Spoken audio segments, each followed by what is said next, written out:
إن الحمد لله والصلاة والسلام على رسول الله صلى الله تعالى عليه وآله وسلم. أما بعد فأعوذ بالله من الشيطان الرجيم. بسم الله الرحمن الرحيم. ولقد يسرنا القرآن للذكر فهل من مدكر. بلا شبہ یقیناً ہم نے قرآن مجید کو سمجھنے کے لیے بالکل آسان بنا دیا ہے۔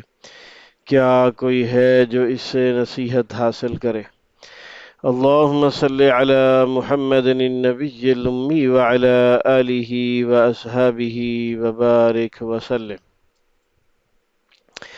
ہمارے آج کے سبق میں ہے سورۃ البقرہ، آیت نمبر 186۔ آئیے اس کی تلاوت سنتے ہیں فضیلت الشیخ مشاری راشد العفاسی حافظہ اللہ کی آواز میں۔ اعوذ باللہ من الشیطان الرجیم، بسم اللہ الرحمن۔ اس آیت مقدسہ میں اللہ سبحانہ و تعالی نے اپنے اور بندے کے درمیان تعلق کا اظہار فرمایا ہے، اور اس آیت مقدسہ میں اللہ سبحانہ و تعالی نے امام الانبیاء والمرسلین، سید الانبیاء والمرسلین، امامنا الاعظم جناب محمد الرسول اللہ صلی اللہ علیہ وآلہ وسلم کی ذات گرامی کو مخاطب فرما کے ارشاد فرمایا کہ اذا سألک عبادی عنی، جب میرے بندے میرے بارے میں آپ سے سوال کریں کہ ہمارا رب کہاں ہے، اسے کیسے پکارا جائے، فإنی قریب، تو بلا شبہ آپ جواب دے دیجئے یقیناً میں بہت قریب ہوں۔ کتنا قریب ہوں، اس کا تذکرہ رب العزت نے سورہ قاف میں فرمایا ہے، نحن اقرب الیہ من حبل الورید، ہم آپ کی شاہ رگ سے بھی زیادہ قریب ہیں، لیکن اس بات کو کوئی سمجھتا نہیں ہے۔ اجیب دعوت الداعی اذا دعان، جب بھی کوئی پکارنے والا ہمیں پکارتا ہے تو ہم اس کی دعا کو قبول کرتے ہیں۔ فَلْيَسْتَجِيبُوا لِي، چاہیے کہ لوگ جو ہے وہ میرے احکامات کو قبول کریں، وَلْيُؤْمِنُوا بِي، اور مجھ پر ایمان لائیں، یعنی مجھ پر یقین رکھیں، لَعَلَّهُمْ يَرْشُدُونَ، تاکہ وہ رہنمائی پائیں۔ اللہ تعالیٰ کو پکارنے کے حوالے سے مسلمان قوم میں عجیب و غریب نظریات رواج پا چکے ہیں، اور حقیقت یہ ہے کہ ان نظریات کا اسلام سے کوئی تعلق نہیں ہے، یہ لوگوں کی جہالت کا مظہر ہے۔ ان مشہور نظریات میں سے ایک نظریہ یہ ہے اللہ کی ذات کے متعلق، نعوذ باللہ، ہم اللہ کی پناہ چاہتے ہیں ایسے نظریہ سے، کہ اللہ تعالی ہماری نہیں سنتا اور ہمارے بزرگوں کی سنتا ہے، اور بزرگ بھی وہ جو فوت ہو کر اللہ کے پاس جا چکے ہیں۔ تو اس حوالے سے گزارش یہ ہے، اور عجیب و غریب جو ہے اس کے لیے دلائل بھی دیے جاتے ہیں۔ جی مثال کے طور پر، اگر آپ نے کمرے کی چھت پر چڑھنا ہے تو آپ کو سیڑھی لگانی پڑے گی، بغیر کسی ذریعے کے آپ چھت پر نہیں جا سکتے، اللہ باللہ، اللہ معاف فرمائے۔ اسی طرح ایک اور بڑی غلط قسم کی مثال دیتے ہیں کہ جی دنیا کے کسی بڑے آدمی سے ملنا ہو تو اس کے چپڑاسی اور پین سے ملنا پڑتا ہے، اس سے ٹائم لے کر پھر جو ہے وہ اس سے بات ہوتی ہے۔ تو یہ مثالیں اللہ تعالیٰ کی ذات کے لیے بالکل زیب نہیں دیتی۔ اللہ تعالیٰ نے منع فرمایا ہے کہ میری ذات کے لیے کوئی مثال دی جائے۔ اللہ فرماتے ہیں فَلَا تَضْرِبُوا لِلَّهِ الْأَمْثَالَ، اللہ کے لیے کسی قسم کی کوئی مثال بیان نہ کرو، کیونکہ لَيْسَ كَمِثْلِهِ شَيْءٌ وَهُوَ السَّمِيعُ الْبَصِيرُ، کیونکہ اللہ جیسی کوئی چیز اس کائنات میں نہیں ہے جس کی مثال دی جائے، اور وہ سمیع اور بصیر ہے، یعنی ہر وقت تمہاری ہر بات کو سن رہا ہے، اور ہر وقت تمہارے ہر فعل کو دیکھ رہا ہے، اور تمہارا کوئی عمل ایسا نہیں جس سے اللہ غافل ہو۔ بلکہ تمہاری مکمل خبر اور علم اللہ کے پاس موجود ہے۔ تو اس آیت کے تناظر میں اور یہ جو اعتراضات اور لوگوں کے تصورات ہیں، ان کو کنڈم کرتی ہے سورہ قاف کی آیت نحن اقرب الیہ من حبل الورید، ہم تمہاری شہرگ سے بھی زیادہ قریب ہیں۔ اب شہرگ ایسی جگہ ہے کہ اس کو تھوڑا سا دبائیں تو بندہ فوت ہو جاتا ہے، اور وہاں سیڑھی کیسے لگائیں گے اور وہاں کوئی اور ذریعہ کیسے بنائیں گے، پہلی بات۔ دوسری بات یہ ہے کہ یہ مثالیں سرے سے غلط ہیں، اللہ کی ذات کے لیے ایسی مثالیں دینی زیب ہی نہیں دیتی۔ اگر اللہ کو بھی واسطوں وسیلوں سے ملنا ہے جو کہ ہمارا خالق اور مالک ہے، تو پھر انصاف کیسے ہوگا؟ پھر ہم اپنی بات اللہ تک کیسے پہنچائیں گے اگر ہماری کوئی بات اللہ تک پہنچنے نہ دے؟ تو ایسا یہ تصورات بالکل غلط ہیں، جھوٹے ہیں، بے بنیاد ہیں۔ اللہ تعالیٰ ہر وقت اپنے بندوں کی بات کو سنتے اور قبول کرتے ہیں۔ اجیب دعوت الداعی اذا دعان، اس سے اور کیا واضح بات اللہ تعالیٰ ہم سے کہیں کہ جب میرے بندے میرے متعلق پوچھیں تو انہیں بتا دیجئے کہ بلا شبہ یقیناً میں تمہارے قریب ہوں اور میں تمہاری دعا کو بھی قبول کرتا ہوں۔ اذا دعان، جب بھی آپ مجھے پکاریں، دن ہو، رات ہو، صبح ہو، شام ہو، ہاں جی، بارش ہو، اندھیری ہو، حالات اچھے ہوں نہ ہو، کچھ بھی ہو، ہاں جی، آپ ہر وقت اللہ تعالیٰ کو پکار سکتے ہیں۔ فَلْيَسْتَجِيبُوا لِي وَلْيُؤْمِنُوا بِي، حقیقت بات یہ ہے کہ اللہ تعالیٰ کے احکام پر ہم لوگ نہیں چلتے اور اللہ تعالیٰ کی بات ہم نہیں مانتے۔ اور دوسری بات جو اللہ رب العزت نے یہاں کہی ہے، وَلْيُؤْمِنُوا بِي، اور تاکہ وہ لوگ مجھ پر ایمان لائیں، مجھ پر توکل اور بھروسہ کریں۔ حقیقت یہ ہے کہ ہمیں اللہ تعالیٰ پر بھروسہ نہیں ہے، اور ہمارے ایمان کی کمزوری اس قدر بڑھ گئی ہے کہ ہم بجائے اس کے کہ خود یقین کریں اور اللہ تعالیٰ کی ذات سے یقین سے مانگیں، ہم اللہ پر یقین ہی نہیں کرتے۔ آپ نے بھی سنا ہوگا، او دعا مانگ لئیے، پتہ نہیں قبول ہونی ہے کہ نہیں ہونی۔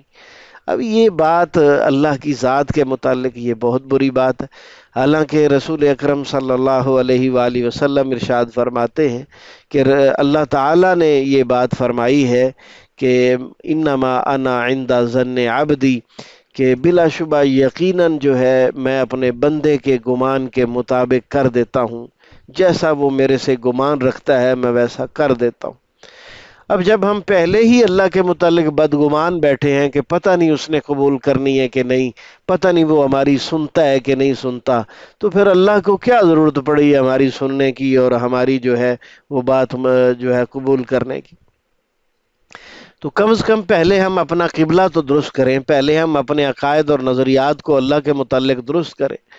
اللہ ایسی عظیم ذات ہے، ایسی عظیم ذات ہے، ایسی عظیم ذات ہے کہ پوری کائنات کی تمام مخلوقات اگر ایک میدان میں جمع ہو جائیں اور وہ سارے کے سارے مانگنا شروع کر دیں اور اللہ تعالیٰ سب کو سب کچھ عطا کر دے، تو پھر بھی اس کی بادشاہت میں اتنی بھی کمی نہیں ہوگی جتنی سمندر میں سوئی ڈبو کر باہر نکالنے سے ہوگی۔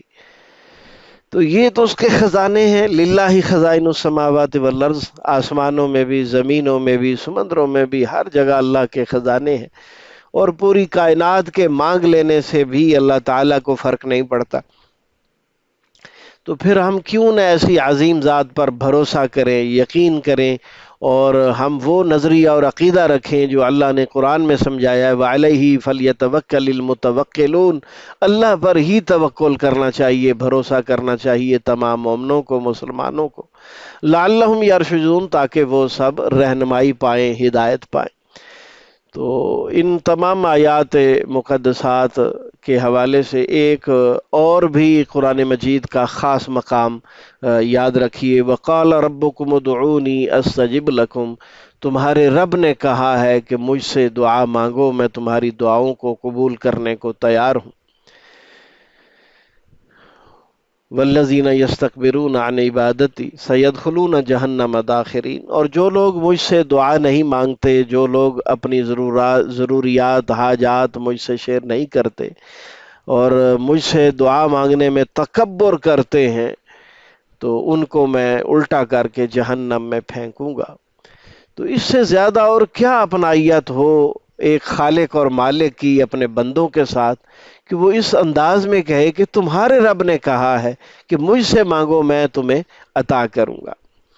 تو یہاں ایک اہم ترین بات دعا کی قبولیت کے حوالے سے جو رسول اکرم صلی اللہ علیہ وسلم نے ارشاد فرمائی ہے اسے بھی نوٹ فرما لیں۔ رسول اللہ صلی اللہ علیہ وسلم ارشاد فرماتے ہیں کہ جب بندہ دعا قبول کرتا ہے تو اس کی قبولیت کے 3 انداز ہیں، 3 طریقے ہیں رب العزت کے۔ سب سے پہلا مشہور و معروف طریقہ ہے جو ہم دعا مانگتے ہیں، اللہ قبول فرماتے ہیں اور وہ چیز ہمیں مل جاتی ہے تو ہمیں بھی تسلی ہو جاتی ہے کہ واقعی ہماری دعا قبول ہو گئی ہے۔ لیکن دعا کی قبولیت کے 2 خاص اندازے اور طریقے رسول اللہ تعالیٰ کے ایسے ہیں جو انسان کی سمجھ میں نہیں آتے۔ ان میں سے سب سے پہلا طریقہ جو انسان کے حق میں بہت ہی کمال ہے اور وہ یہ ہے کہ اللہ تعالیٰ دعا بھی قبول فرما لیتے ہیں لیکن مطلوبہ چیز نہیں عطا فرماتے، بلکہ اس چیز کے بدلے میں اللہ تعالیٰ انسان کی قسمت میں جو کچھ نقصانات یا کچھ ایسے بڑے حادثے جو انسان کی تقدیر میں لکھے ہوتے ہیں، اللہ ان میں سے کوئی چیز مٹا دیتے ہیں، ختم کر دیتے ہیں، بریک کر دیتے ہیں۔ اب مثلاً ہم نے دعا مانگی یا اللہ مجھے جو ہے اپنا گھر چاہیے یا مجھے کوئی بیماری ہے مجھ سے شفا چاہیے، تو رب العزت نے وہ چیز نہیں دی ہمیں اور اس کے بدلے میں ایک بہت بڑا حادثہ جو ہماری زندگی میں ہونے والا تھا وہ مٹا دیا۔ تو یقیناً ایسی چیزوں کا انسان کے علم میں آنا تو ناممکن ہے کہ انسان کو پتہ چلے کہ مستقبل میں میرے ساتھ یہ حادثہ ہونے والا تھا اور وہ اللہ رب العزت نے میری اس دعا کے بدلے میں ختم کر دیا ہے، بریک کر دیا ہے۔ تو یہ تو ہمیں سمجھ نہیں آ سکتی اور ممکن بھی نہیں ہے کہ ہمیں سمجھ آئے، لیکن یہ صرف اللہ تعالیٰ کے علم میں ہوتا ہے اور وہی جانتا ہے۔ تو یہ کتنی بڑی بات ہے کہ ہم دعا مانگیں کوئی دنیاوی ضرورت کے حوالے سے اور اللہ تعالیٰ ہماری اتنی بڑی تکلیف اور اتنا بڑا حادثہ جو ہے وہ ختم کر دیں، یہ اس کی مہربانی اور شفقت نہیں تو اور کیا ہے۔ اور تیسرا معاملہ جو ہے وہ اس سے بھی زیادہ مخفی ہے۔ رسول اللہ صلی اللہ علیہ وسلم ارشاد فرماتے ہیں کہ بندہ دعا مانگتا ہے، اللہ تعالیٰ مطلوبہ چیز بھی نہیں دیتے اور اللہ تعالیٰ کوئی حادثہ جو اس کی زندگی میں آنا ہوتا ہے اسے بھی دور نہیں فرماتے، بلکہ ایک تیسرا جو سب سے عظیم کام ہے اللہ وہ فرما دیتے ہیں۔ وہ کیا ہے جناب؟ وہ آپ کی دعا کا اجر اور ثواب آپ کے اعمال نامے میں لکھوا دیتے ہیں۔ قیامت کے دن جب ہمارے اعمال تولے جائیں گے تو پہاڑوں جیسی بڑی بڑی نیکیاں بھی ساتھ ہوں گی جسے انسان دیکھ کر خود انکار کر دے گا، مولا یہ تو میری نیکی نہیں ہے، میں اتنا بڑا نیک نہیں تھا کہ پہاڑوں جیسی بڑی بڑی نیکیاں میرے پاس ہوں، میں تو ٹوٹی پھوٹی نمازیں پڑھنے والا تھا اور بس گزارے لے کی عبادات کرنے والا تھا، تو یہ کیا ہے؟ تو اللہ تعالیٰ ارشاد فرمائیں گے یہ تمہاری دعاؤں کا اجر اور ثواب ہے جو تم دنیا میں مانگتے رہے ہو۔ تو یہ بہت بڑی رحمت ہے رب العالمین کی، وہ الہ العالمین ہے، ہر انسان سے وہ محبت کرتا ہے، کسی بھی انسان سے اللہ تعالیٰ نفرت نہیں کرتا۔ اللہ تعالیٰ کسی بھی نافرمانی کی وجہ سے، کسی بھی جرم کی وجہ سے اپنے بندوں سے نفرت نہیں کرتے، بس بندوں کو چاہیے فَلْيَسْتَجِيبُوا لِي وَلْيُؤْمِنُوا بِي کہ وہ اللہ تعالیٰ کے احکامات کی پیروی کریں، اپنے آپ کو اس لائق بنائیں کہ وہ اللہ کے حضور سجدہ کر کے اپنے گناہوں کی معافی مانگیں اور اللہ پر اعتماد، یقین، بھروسہ اور توکل کریں تاکہ وہ رہنمائی پائیں۔ جو کچھ کہا سنا اللہ سمجھنے کی توفیق عطا فرمائے۔ آئیے اب ہم اس کے ترجمے کو سمجھنے کی کوشش کرتے ہیں۔ ہم پڑھ رہے ہیں مصباح القرآن۔ پہلا اسلوب ترجمہ قرآن بذریعہ علامات۔ وَإِذَا اور جب سَأَلَ کا پوچھیں آپ سے عبادی میرے بندے۔ سَأَلَ کا سوال سے نکلا ہے، سوال سائل مسئول آپ اردو میں بولتے ہیں۔ قبض برکا کے متعلق آپ پہلے سے جانتے ہیں کہ یہ جو ہے مخاطب کی ضمیر ہے، تیرا تیری تیرے یا اپنا اپنی اپنے اسم کے ساتھ اس کا ترجمہ ہوتا ہے اور فعل کے ساتھ تجھے یا آپ سے یا آپ کو ترجمہ ہوتا ہے۔ تو یہاں جو ہے چونکہ اللہ تعالیٰ امام الانبیاء محمد کریم صلی اللہ علیہ وسلم کو مخاطب فرما رہے ہیں تو بطور ادب پوچھیں آپ سے اس کا ترجمہ کیا گیا ہے۔ عبادی عبدن کی جمع ہے عباد، اور اس کا معنی بندے ہی ہوتا ہے۔ یا جو ہے اس کا معنی میری، میرے، میرے، یا اپنا، اپنی، اپنے ہوتا ہے، یہ اسم کے ساتھ استعمال ہوئی ہے یہ علامت۔ تو عنی میرے بارے میں، یہ عن پلس یا ہے، عن پلس یا، تو میرے بارے میں، تو یا کا معنی میرے ہو گیا اور عن کا معنی بارے میں۔ فإنی تو بے شک میں، فإنی تو بے شک میں، یہ فا کا معنی تو پس بلا شبہ ہوتا ہے، انا کا معنی بے شک بلا شبہ، یا کا معنی پھر وہی ہے میں، قریب قریب ہوں، بہت قریب ہوں، دونوں ترجمے ہو سکتے ہیں۔ اب قریب کا معنی تو ہماری زبان میں انتہائی جو ہے وہ آسان ہے۔ اجیبو میں جواب دیتا ہوں، اور ایک دوسرا ترجمہ اس کا یہ بھی ہو سکتا ہے میں قبول کرتا ہوں۔ اجیبو میں جواب دیتا ہوں، جواب تب ہی دیا جاتا ہے جب کسی کی بات کو قبول کیا جاتا ہے، مانا جاتا ہے۔ دعوت الداعی دعا کرنے والے کی پکار کو، دعویٰ کا معنی ہے پکار، اور الداعی دعا کرنے والے کی۔ اذا جب، دعانی وہ پکارے مجھے، یہ ہے دعانی۔ تو اللہ تعالیٰ نے آسانی کے لیے آخر سے یا حذف کر دی ہے، اس کو شارٹ کر دیا ہے، دعانی جب وہ پکارے مجھے۔ دعا، داعی، دعوت، مدعو سب اردو میں آپ بولتے ہیں۔ فَلْيَسْتَجِيبُوا لِي پس چاہیے کہ وہ سب حکم مانے میرا، لی کا معنی میرا۔ فا کا معنی پس، لام ساکن جو ہے فا یا وا کے بعد آ جائے تو یہ فعل امر کی لام ہوتی ہے، اس لیے ترجمہ چاہیے کہ۔ یا کا معنی وہ، آخر میں واو الف ہے، اس کا معنی سب ہے۔ اور استجابت جواب، مجیب، مجیب الدعوات، مستجاب الدعوات، تو یہ سب اردو میں بولے جاتے ہیں۔ ہاں جی، فَلْيَسْتَجِيبُوا لِي چاہیے کہ وہ سب حکم مانے میرا، ہاں جی مجھے جواب دیں، میرے احکامات مانے۔ وَلْيُؤْمِنُوا اور چاہیے کہ وہ سب ایمان لائیں بھی مجھ پر۔ تو واو کے بعد لام ساکن فعل امر کی علامت چاہیے کہ، ہاں جی، اور آخر میں جو ہے واو الف ہے، جمع مذکر کی علامت ہے، اصل لفظ امن ہے، امن، ایمان، مومن اردو میں آپ بولتے ہیں۔ بی کا معنی پر ہے، اور یا کا معنی مجھ ہے، حرف میں، مجھ، میری، یا کا ترجمہ ہوتا ہے۔ لعلہم تاکہ وہ سب، یرشدون وہ سب راہ راست پالیں، ہدایت پالیں، رہنمائی پالیں۔ تو رشد و ہدایت اردو میں بولا جاتا ہے ڈائریکٹ، اللہ تعالی ہمیں اس کی سمجھ عطا فرمائے۔ دوسرا اسلوب تفہیم قرآن بذریعہ اردو زبان، 65% الفاظ اردو میں ڈائریکٹ استعمال ہونے والے، اور کالے رنگ میں، 20% بار بار آنے والے نیلے رنگ میں، اور 15% ہم نے یاد کرنے ہیں۔ ہمارے آج کے سبق میں اللہ کے فضل سے، اس کی رحمت سے کوئی لفظ یاد کرنے والا نہیں، اکثریت ایسے الفاظ کی ہے جو ہماری اردو زبان میں بولے جاتے ہیں اور چند ایک بار بار آنے والے ہیں۔ اردو کے استعمال پر ذرا غور فرما لیجئے۔ واو کا معنی اور، جب یہ اکیلا آتا ہے واو تو اس کا ترجمہ اور ہی ہوتا ہے۔ اذا کا معنی جب، سألہ کا آپ سے پوچھیں، سوال، سائل، مسئول، اور کاف زبر کا کو نیلا ہونا چاہیے۔ عبادی میرے بندے، عبد ان کی جمع عباد، عبد عابد معبود، عبادت سب اردو میں آپ بولتے ہیں۔ عنی میرے بارے میں، فإنی پس بے شک میں، قریب قریب ہوں۔ اجیبو میں جواب دیتا ہوں، میں قبول کرتا ہوں۔ جواب، ہاں جی، دینا اردو میں بولا جاتا ہے، مجیب، مجیب الدعوات، مستجاب الدعوات بھی کہا جاتا ہے۔ دعویٰ اور دعوت، دعا سب اکٹھے ہی ہیں، دعا، دعوت، داعی، مدعو جس کو پکارا جائے۔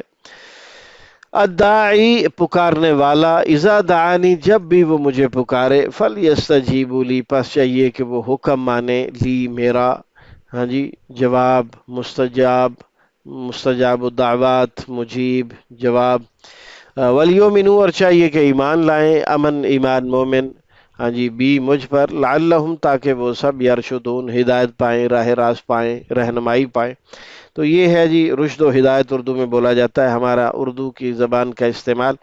تو اللہ کی فضل سے الحمدللہ کوئی یاد کرنے والا لفظ موجود نہیں ہے، یہ اللہ کی رحمت ہے، اس کو محسوس کریں اور اللہ تعالیٰ کے انعامات کو محسوس کرتے ہوئے اس کے شکر گزار بندے بن جائیں۔ اللہ تعالیٰ سے دعا ہے کہ جب تک زندہ رہیں اللہ تعالیٰ صحت و سلامتی، ایمان والی، برکت والی زندگی عطا فرمائے، اور جب ہمارا خاتمہ ہو تو ایمان پر ہو اور جب تک زندہ رہیں تو رسول اکرم صلی اللہ علیہ وسلم کی سنت کے پابند بن کر رہیں۔ استغفر اللہ لی ولکم ولسائر المومنین، جزاکم اللہ خیر، بارک اللہ فیکم، وآخر دعوانا ان الحمد للہ رب العالمین۔ کفارہ مجلس کی دعا پڑھ لیجئے۔ سبحانک اللہم وبحمدک، اشہد ان لا الہ الا انت، استغفرک واتوب الیک۔